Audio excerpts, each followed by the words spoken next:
that was also built with a lot of other Bay rappers at the time. He wasn't the only one that came here, but it was a lot of others like Yuck Mouth, who else? Doobie.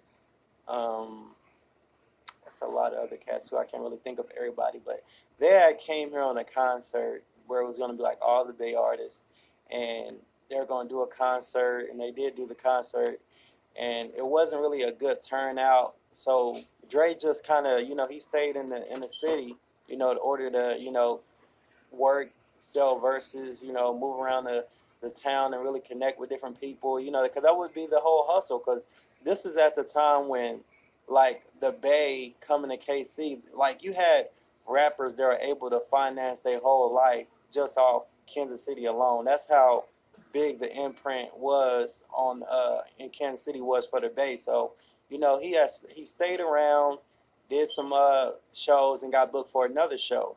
But keep in mind that, like I said, like Dre was 1 foot in, 1 foot out.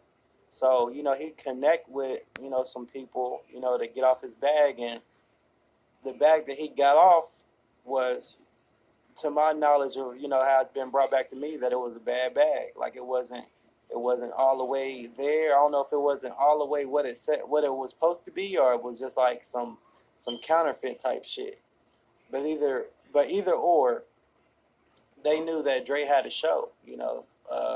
That that night he had a show at a place called Tropical Palm.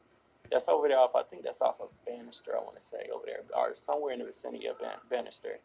And so they come to the show and they confront Dre about it. Now I don't know if they came to Dre like on some, like, trying to really press him, and like really trying to like disrespect him. But Dre, they asked for the money back, and Dre grabbed the money and he threw it in their face.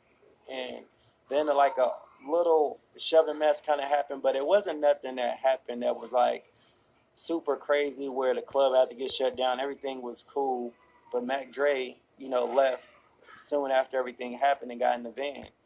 And once he got in the van and hopped on 71, that's when he was pretty much ran off the highway and gunned down.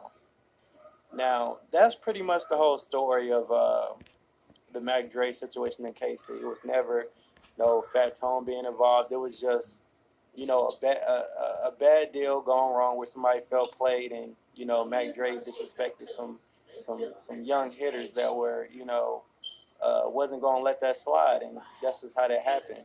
And everybody involved with this, like Jay Diggs said in his DJ Vlad interview when DJ Vlad asked him like, "Yo, like, do you know?" Because DJ Vlad is gonna ask them people that were involved with the Mac Dre, uh, the Mac Dre hit is all deceased. And the crazy part of how that happened is the person that actually was responsible for the Mac Dre hit was gunned down the same exact way.